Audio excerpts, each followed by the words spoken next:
Welcome to this interview, which is part of the Evolved Empath Summit, a free online event featuring how to turn your empathic gifts into your greatest strengths.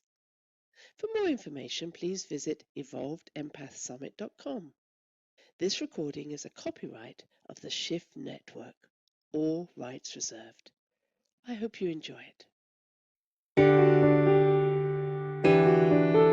Welcome to the Evolved Empath Summit, a free online event where you'll learn from top experts how to turn your empathic gifts into your greatest strength. Share this powerful program with your friends and family, and come join us on Facebook at the Shift Network. And now your host, Bevan Neiman. Welcome to day one of your summit, where we are on video today, bringing you some amazing guests who are really laying the foundations for what it means to be highly sensitive, empathic, and intuitive.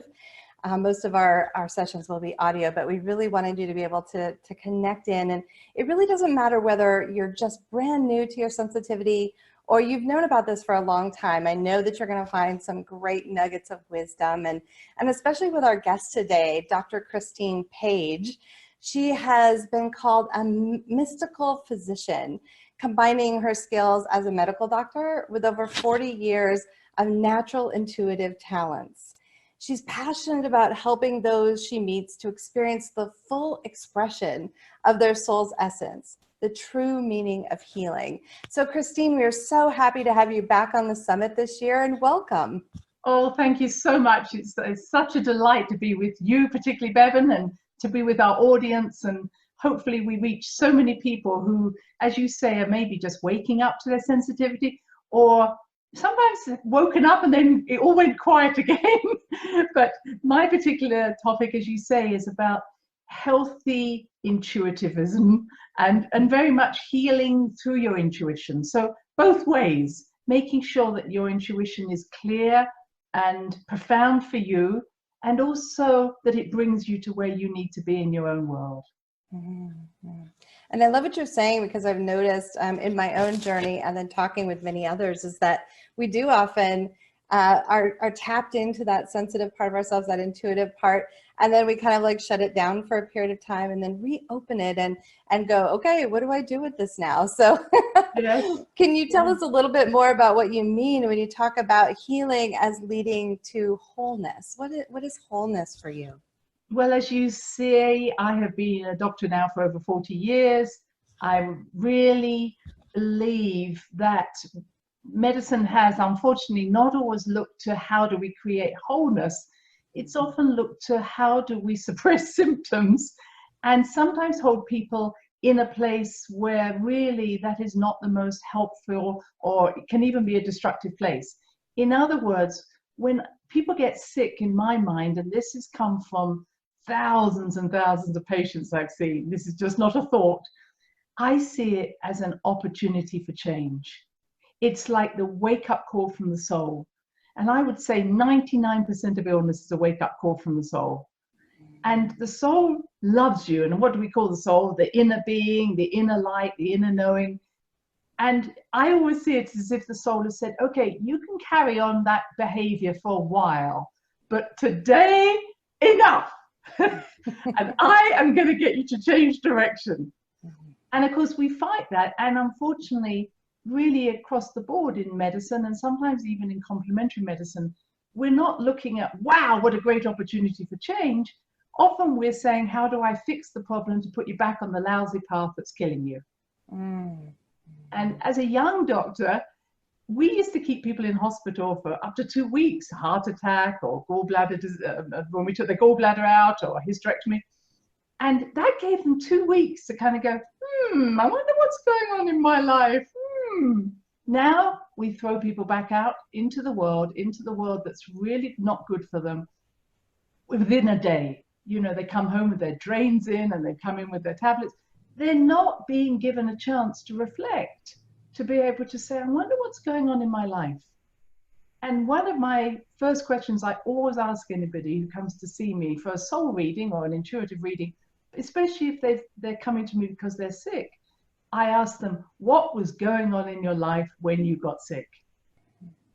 And I have had so many people who have never ever thought spiritually, never ever thought about this, say, I know why I have cancer. And I think, if you know why you have cancer, why aren't we asking you? Why are we putting you through all these tests to find out what caused it when you already know, your heart already knows, I know why I've got cancer, why I'm having a heart attack or whatever. That, to me, is, so you asked me about wholeness. To me, the soul is whole, it's perfect in an energetic format. And what the soul wants us to do is express that wholeness into the world. That's true healing. And sometimes we're off on our own little path, ignoring our soul, ignoring our intuition, and saying, no, no, no, no, I wish my personality wants to go in this direction. And one day, as I say, our soul says, enough, I've played this game with you for a while. Let's get you back on track so you can express all that you are. And that, to me, is what intuition is about. That's, to me, is what healing is about. Healing into wholeness. I love what you're talking about here, because this really mirrors my own journey. I was working about 65 hours a week in a corporate job and just plowing ahead. And I really wasn't acknowledging my sensitivity. And all of a sudden my body said, nope, you're done. And I spent about 6 months with chronic fatigue and just like on the couch, not even being able to get up. And it was, as you spoke about, this opportunity to really reflect and go, what am I doing here? What choices am I making? And I love what you're saying. I read on your website, there's like a difference between a solution and a soul-ution. Exactly. Yeah. I see illness as a soul-ution, not a problem, but a soul-ution. And I'm so excited when you speak about that, because an illness like chronic fatigue, fibromyalgia, ME, whatever we call it, this is where the soul is. It's lovely we've got video, but this is where the soul is. This is where the personality is. And the further we get away from our soul's path, the greater the symptoms come. And what I saw, because I worked for years in a very big complementary medicine center in London, I saw people genuinely being helped by complementary or medicine or orthodox medicine, but it was often to just keep them on the lousy path that was killing them. And it was like, why are you taking those vitamins? Why are you taking those? Oh, well, I'm trying to get back my energy back so I can continue the job that my soul doesn't want me to do anymore. And you had the courage to stop, because I always see with chronic fatigue, fibromyalgia, burnout, it's often only when we realize that something's wrong do we start to go back and have the courage to go on another path. Yeah. And I'm so am respecting of you and honoring of you for having that courage, because I've also taught intuition. I've always been intuitive. I've always been able to connect to spirit, guidance, and see people's energy. And I've taught it for many years, but everybody can hear their intuition, but not everybody follows. And I have people coming to me and saying, you said that 5 years ago. What is it I need to do? And you think 5 years has gone by. Or they tell me that people have told them the same thing. They've been to lots of mediums, and mediums are telling them the same thing, but they're not doing anything. So it's having that courage to take your life in your hands. Sometimes I have to say to people, you're fighting for your life, not from a place of life and death, but are you willing to grasp that nettle? Are you willing to come home to your body and really step forward for who you are? Because that's what illness often does, is it stops us in our tracks, especially when it's really severe or critical, and we go, oh my goodness, wake up now. I got to do this now, not just putting it off for another few years. Yeah. And so when you've taught all this aspects about intuition, and you say that people don't trust, and that was true of my experience as well until more recently. How do you help people learn how to trust that inner voice, that inner knowing? What can you offer to those who are listening and joining us today about how to really pay attention to those signs and synchronicities and listen to what's happening inside them? Well, let's just say it's not something you have to turn on and turn off. Your soul is present with you every day, every moment. And it really is wanting to lead you. And that's why we use the word synchronicities. It's going to take us in directions where we're going to meet certain people, or we're going to see certain things, or we're going to come into this wonderful summit. We're going to listen. So all of these things are the synchronicities. It's about what you're going to do with the knowledge. Even when you're listening today, I hope you're going to carry some of these thoughts forward. And there are little tips that we use, things like the 3-time rule that many people know. If you hear something 3 times, do it. You know, don't wait for the 4th and the 5th. And then I have little things that I use and I teach, things that really are saying, if you want to follow your soul's path, you're also saying, I want to be connected to unity consciousness. I want to be one. I want to have an experience of total love. And I'm using those words because people talk about, oh, I want to flow with unity or love. That means following your intuition. Your intuition is a loving messenger from your soul. And so not listening to your intuition is saying, I don't deserve love. I don't deserve this wonderful gift of my soul. So I know I'm saying this in a kind of strange way. Intuition isn't something, oh, I'll just follow it or not. This is like, do you believe you're lovable? Do you believe that you want to live your soul's path fully? And if the answer is yes, then the universe, which I call the spirit world, are just waiting for you. Because what happens is that the universe doesn't say, oh, well, I'm going to send you a message so you're only ever going to feel safe, or you're only ever going to feel happy. The universe says, we want you to jump off this cliff, but we can guarantee that it's going to be okay, but without knowing what the answer is going to be. In other words, the reason why people don't follow their intuition is they want all the answers. And we're driven by our throat chakras, which are so highly developed now. You know, let me Google it before I do anything. Let me check with my friends. Let me see what other people think. When you fully follow your intuition, you're not asking anybody. We all know that, don't we? When we followed our intuition, we go, I just know it's right. Well, why do you know it's right? I just know it's right. So one of the things I would say to everybody listening and watching, know what it feels like in your body when you know you're following your intuition. Some people it's goosebumps, some people it's their hair standing on end, some people it's a big smile on their face, some people it's just like certainty, absolute certainty. So if you're not feeling that, then it probably isn't intuition. But when you do feel that, don't go asking other people for advice. Just say, I'm doing this. I just know it's right. Even though there may be a little fear, and I want to always say that, doesn't mean that you're going to go, oh, I'm off to do this without some, whoa, this is a bit scary. But that scariness is normal. So know what feels right. At the same response, know what doesn't feel right. So if someone asks you to do something and you come away from the call and all of a sudden you think, oh my goodness, why have I said yes? Or, oh, why did they bother me with this today? Or now I need a coffee, or now I need a cigarette, or whatever you do. Know that that is a moment when your intuition is saying, do not go there. Do not go do that thing. So what happens is, however, our left brain gets in the way and it starts to say, well, it's only 6 months. 6 months isn't long. We could do 6 months. Oh, it's only for an evening. Oh, it will do them good. And we chatter away, and we then second guess ourselves, and we pull ourselves away from our intuition. So listening to your intuition is very much a body-centered experience. How does it feel? How do you feel when you're asked to do something? How do you feel? Does it feel in joy? Does it feel tingly? Does it feel you're going to be excited? Or does it feel like, ugh? If it feels like, ugh, don't do it. Because you cannot work this out through your head. Intuition is a body-centered experience. That might sound strange, but we have words like, I don't like the smell of this. It doesn't smell right. Or it doesn't taste right. We know when something is truly in tune with our soul and when it's not. And we need to be really clear and conscious of being able to say to other people, I know this is right for you, but it's just not right for me. Have a good time.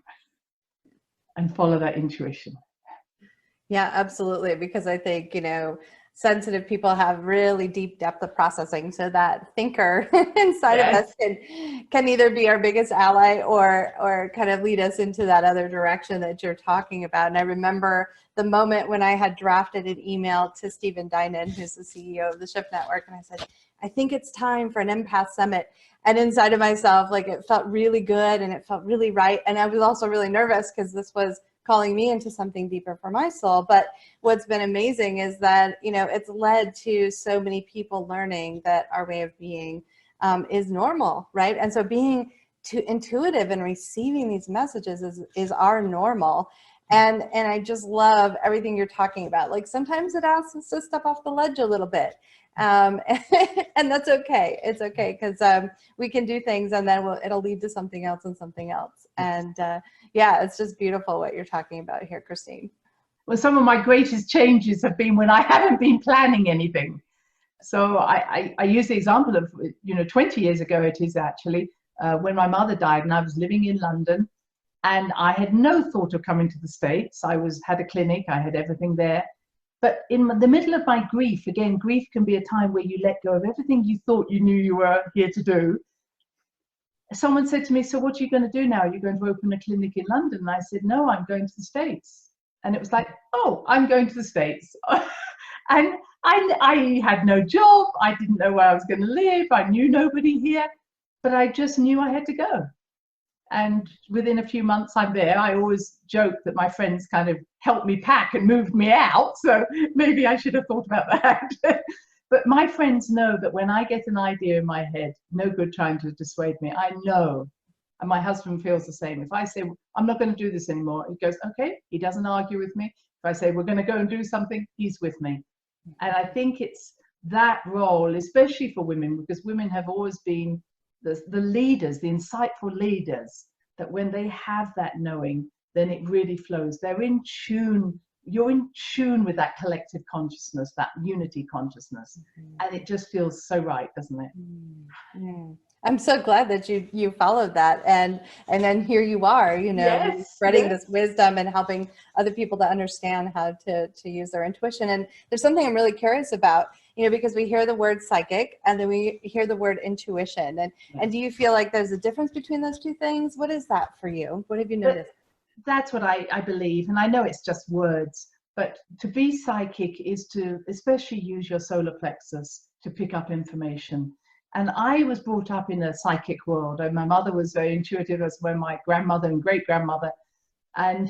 But I went to colleges. That we have two colleges in Britain called the College of Psychic Studies and the Spiritual Association of Great Britain, which are over 100 years old, both of them. And I was trained there to understand the different ways in which we pick up information and then what to do with it. And many psychics are trained through their solar plexus. Now, I wouldn't say that's the best place to learn, but many people who say, oh, I'm very sensitive or empathic, they're using this wonderful center underneath their rib cage to pick up information.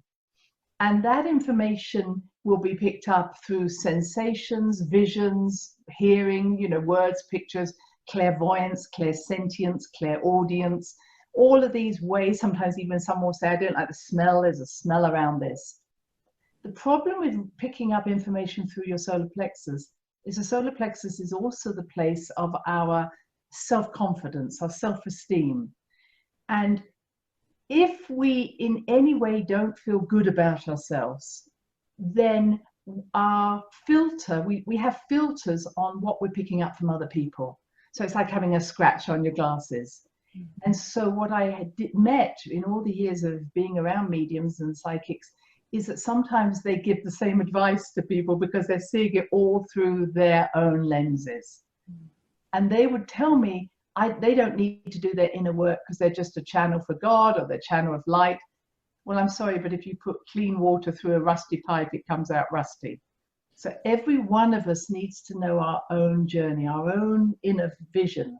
And the more we know ourselves, the more we can say, look, I'm picking up that something you're going through, I relate to. That's fine to say that. But, to be able to say, I might have a bit of a skewed view of this because I've been through this as well. And to be able to own that. The other thing about the solar plexus is that when we're children, we use our solar plexus to work out what's going on in the environment we're in. If you're in a dysfunctional family, and of course not many people are, but if anybody's been brought up in a dysfunctional family where communication was poor, there was alcoholism, there was abuse, where there was passive aggression, anything where what someone said wasn't necessarily what they felt, a child learns to use their solar plexus as a means of picking up energy and saying what's really going on and how can I stay safe. And so the biggest thing is, okay, I'm going to read how dad or mum feels, and then I'll either hide or maybe go up and be welcomed. The more, when you've been brought up in a dysfunctional family, your solar plexus is even more awake and alive than otherwise. And what can happen, we call that empathic, but it sometimes can slip into almost a codependence, where my need to pick up what's going on in you is actually a need in me to stay safe. So if I can read what you need, make it happen, and then I'll feel better. And I think a lot of us who are sensitive or psychics or mediums often have that sensitivity to reading other people just when they meet them without even knowing we do it. I'm sure you will relate to that, Bevan. I mean, we all do it. And I have to keep saying to people, do you realize how much you're reading people already? And how much you're fixing the problem or fixing yourself or running away from a problem because you're already reading people on that level. This is all psychic ability, and I love it. But I would say to everybody, please own your psychic gifts. Am I reading people? Do I know what's wrong with people when they walk in the room? Because unless you do that, you're actually crossing over a sacred space line where not only are you picking up what's going on, but you're now fixing it. So being psychic is the ability to receive information. Being intuitive is what do I do with that information now I've received it? And you can only have that distinction when you recognize that you're actually picking up on information. So to finish on that, the intuitiveness then goes to the heart and the third eye, and it says, what is the most loving thing I can do in this situation? And what's the wisest thing I can do? And so it's not about ego. It's not about what's in it for me. It's about what does this person need to hear from me? And it might be your teenage children, maybe not telling, don't tell them, don't go out with that person, and hopefully you'll have a good time. I.e., when do you need to stay silent and when do you need to speak? And when I'm such a believer in do not give advice unless asked for, and honoring other people's sacred space. And unfortunately, again, in my years of being amongst mediums, there's been times where people have crossed that line and I've had to say, stop. If I need help, I'll ask you, but please don't invade my space. That truly is the place of the intuitive, the place where you are honoring yourself and honoring the other person. Christine, that is the best description I've ever heard about how this comes in, because I know for myself, I was reading people from my solar plexus for years. And if you did grow up in a family system where things were unstable, or you had a series of relationships, as many empaths and intuitives do, that are dysfunctional or codependent, you learn how to do that from self-protection. But several years ago, I realized reading people actually drains me. Even though I can go to a store, a restaurant, a gathering, and I can reach that solar plexus out there, and I can pick up all these things. At some point, I adopted this phrase, which it's not my energetic business. That's beautiful. I love it, Bevan. I love it. It's so true. And I developed breast cancer now 8 years ago, and I always had said, this is what I teach, which is what is the message of disease, and it had been about self-love. And I thought, well, actually, I do love myself from a place of, do I get massages and do things? But actually, what I realized my breast cancer was about is I'd lost the self that needed loving. And that's cancer. That's cancer across the board. Is we are so good at pleasing other people. And what had happened was, because of my great gift of intuition, I read what everybody else needed, and fulfilled their destiny or fulfilled their needs.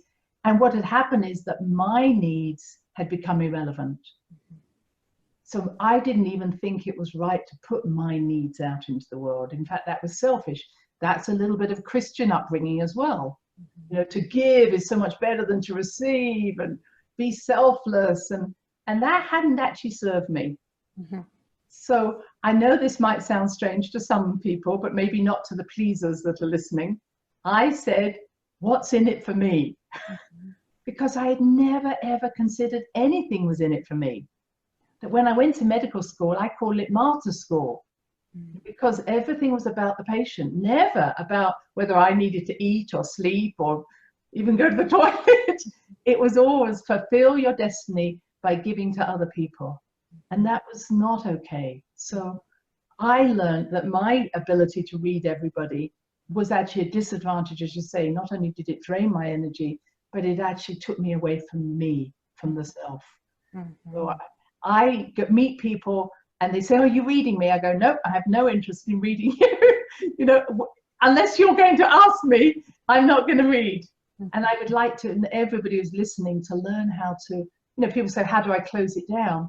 Just stop doing it. And I know that sounds simple. You can close your solar plexus like a flower closing, but I say focus on your feet, become stupid and say, "Hello, who are you?" rather than "I know who you are."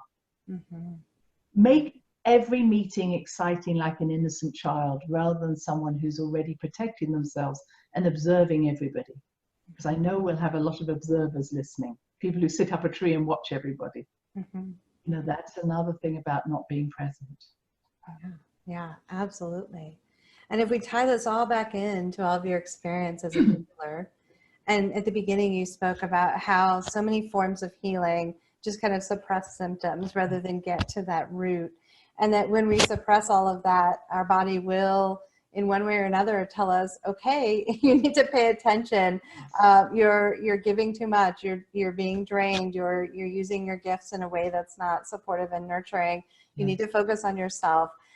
Why do you say that true intuitive healers transform rather than just fix the problem? Yes, because as I say, I feel that I see it's like a flower, and the soul is in the center of the flower, and we've got all these petals around us. And I believe our purpose in this life is to open all our petals and shine forth from all those petals. Unfortunately, we get caught up in living in one or two petals, and we go round and round. And people ask me about past lives and have I had a past life when? I go, one, you've had lots of past lives. You just keep going round and round the same petal. And what the intuition and illness will do is saying, it's time to move to another petal. You are not fulfilling your destiny. Are you, so I ask questions like, are you growing from what you're doing? Are you being nurtured by this? Are you learning from it? All of which allows you to know that there's purpose of remaining in that petal. But one of the things you asked earlier was about, why don't we listen? We get addicted to old patterns. The devil, the belief system, And so intuition often takes us into a place of the unknown, like me coming to the States. It takes us into mystery, and our head is going, ah! Where our heart is going, I might not know where we're going, but it feels right.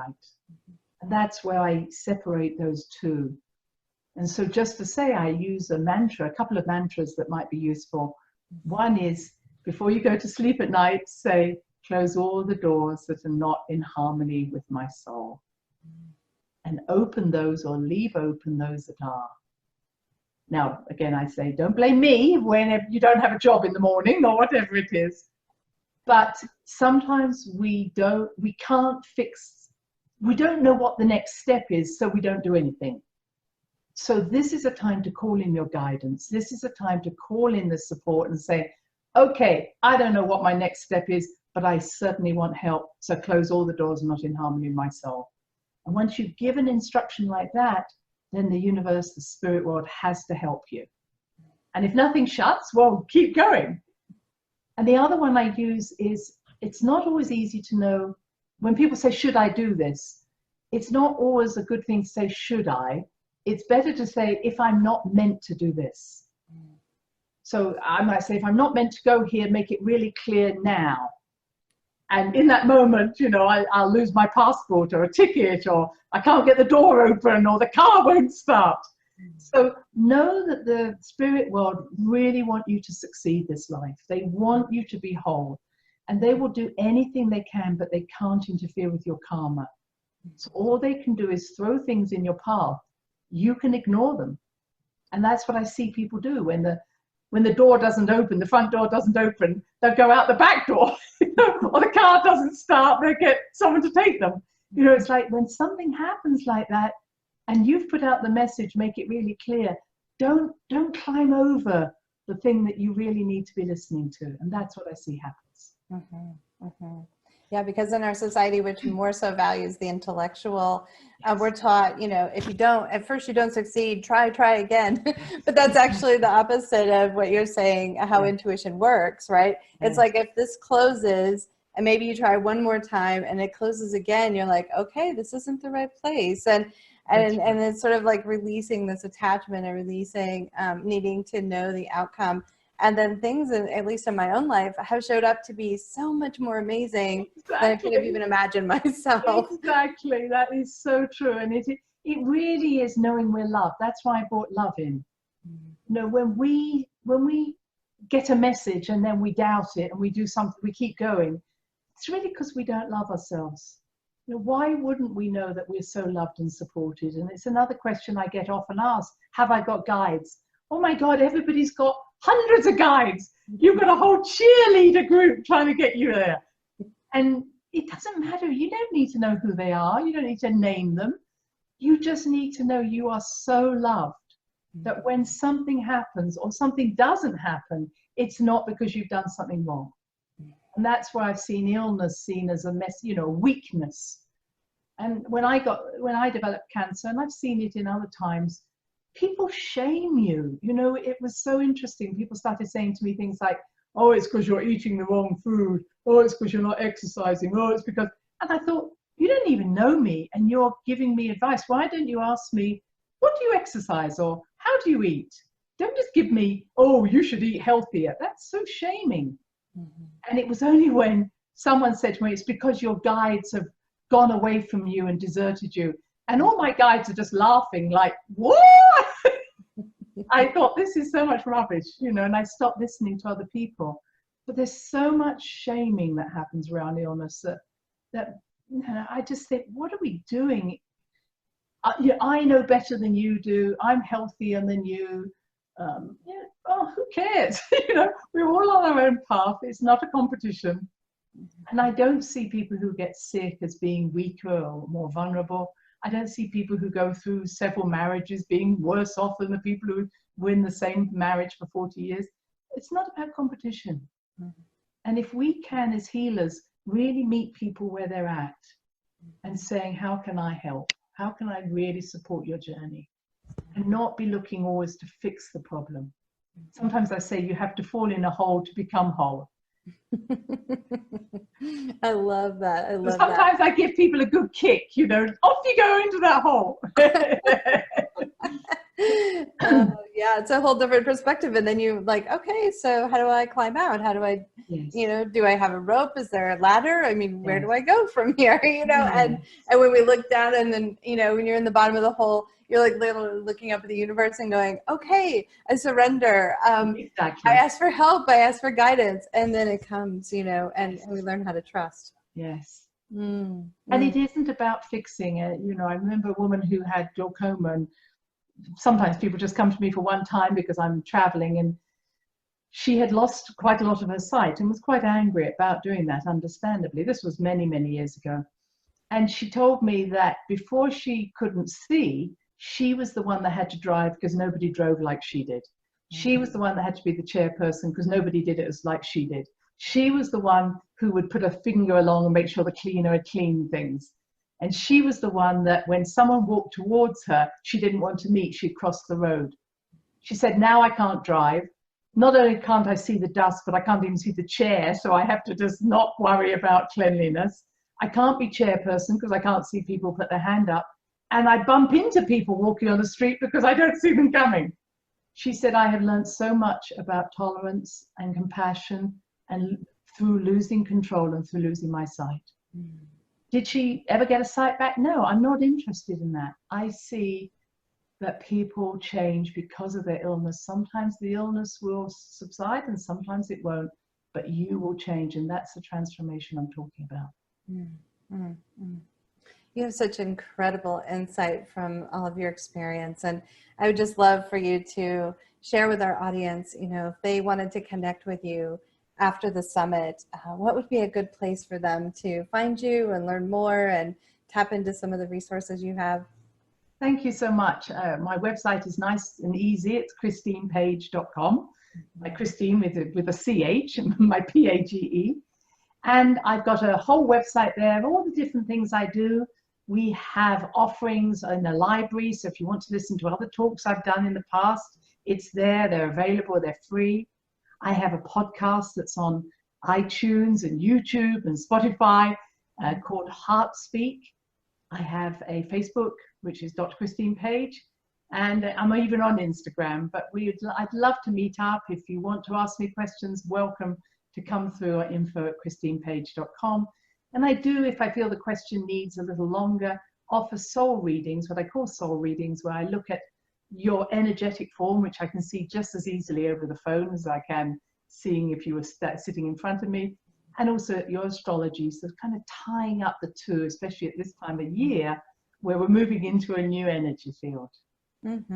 Wonderful, wonderful. And, you know, just to kind of wrap up our conversation, I think we could probably talk forever because it's just fascinating what you're bringing. But there are probably a lot of people who are listening today who may be aspiring healers. Maybe they have a very strong sense of intuition, or they really want to enter this healing work. What advice would you have for them as they look at how to utilize their gifts in a really strong, positive, uplifting way? Yes. First of all, know, and I say this in all deep respect, is the first thing you want to heal is yourself. And as long as you recognize, we're not talking about having to be perfect. You're already perfect. Remember that. All you want to be is to be all that you are. So recognizing that you don't want to go into any healing practice as a wounded healer. You're going in because you are an aspiring healer. You're aspiring to be all that you are. And when you do that and your inner light shines, you literally are the healing. You don't need any other modality. You are the healing. So the joy that you express from being you, that's all it is about loving you, is the healing you give to everybody. And sometimes I meet people who say, oh, I want to be a healer, but I'm actually in the corporate world, or I'm in this world. Healing is not specific to one-on-one treatments or just doing these things. If you bring the best of who you are to everything you do and love that who you are healing. And I think we all know that. You can meet someone in a street or you meet someone in a shop. They glow because they like who they are, and you glow back. It's entrainment.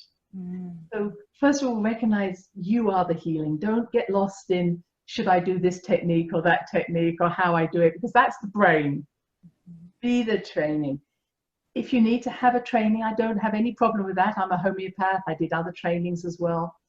But remember again that it is your energy that's going through. So once you've got a training, let your intuition guide you.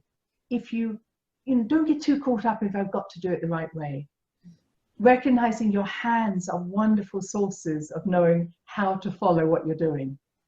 Recognizing your thoughts, your ability to put words out. Sometimes your healing will come through the words you speak. Sometimes it will come through your way you put your hands. Sometimes it will be through your humor. Sometimes it will be through your telling a story. So there are many forms of healing. But the final thing I wanted to say here is, first of all, do not give advice unless asked for. Be very mindful and respectful of other people's sacred space. So again, be aware of saying, I picked this energy up on you. Do you know this energy? Do you want me to work with this energy? I'm not a great believer in just diving in and invading other people's space without permission. So very much working in cooperation with the client. And we're moving into the Aquarian age. And the Aquarian age is all about self-responsibility. So intuitive healing of the future is not about me doing to you, but you don't have to do anything. Intuitive healing of the future is, how do I inspire you to evoke your own inner healer and to be respectful of your own inner healing that's happening so you can be whole. Yes, yes.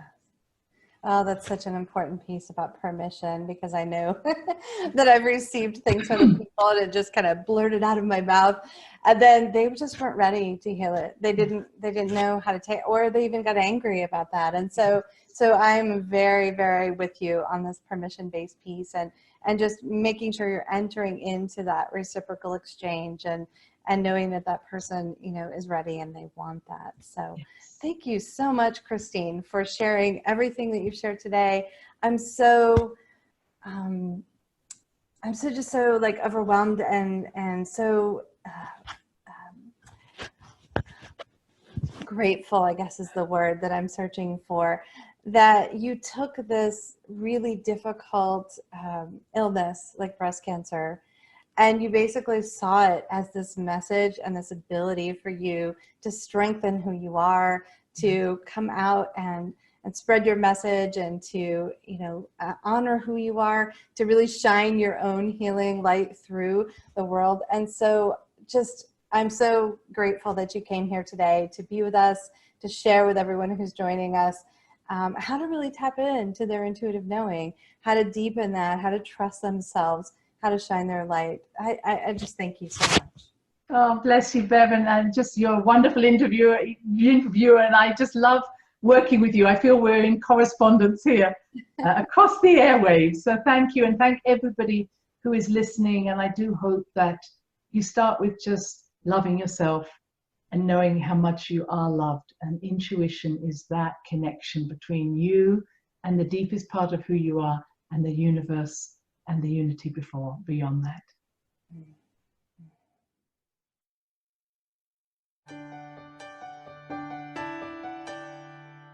Thank you for joining the Evolved Empath Summit, brought to you by the Shift Network. To learn more, visit evolvedempathsummit.com. To learn more about our global programs, to support you in waking up in all the areas of your life and taking inspired action, visit theshiftnetwork.com. Thank you again for joining us and for sharing this empowering path of embracing your empathic gifts with your friends and family.